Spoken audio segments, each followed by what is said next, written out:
கிருஷ்ணகிரியில் குடும்ப தகராறு காரணமாக நகைக்கடை உரிமையாளர் அவரது ஓட்டுநர் மீது தாக்குதல் நடத்தப்பட்ட சிசிடிவி காட்சி வெளியாகியுள்ளது. கிருஷ்ணகிரி பழையப்பேட்டை பகுதியில் நகைக்கடை நடத்தி வரும் மோகன் என்பவரின் பரிந்துரையின் பேரில் அவரது உறவினர் சவுந்தரராஜனுக்கு கடந்த சில ஆண்டுகளுக்கு முன் திருமணம் நடைபெற்றது.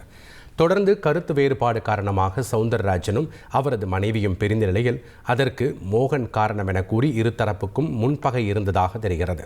இந்நிலையில் கடந்த 12ஆம் தேதி மாலை மோகனின் கடைக்கு சென்ற சவுந்தர், ஜெகன், சபிதா உள்ளிட்ட சிலர் மோகன் மற்றும் அவரது ஓட்டுநர் மீது கொலை வெறி தாக்குதல் நடத்தினர். இதில் காயமடைந்த இருவரும் மருத்துவமனையில் அனுமதிக்கப்பட்டனர்.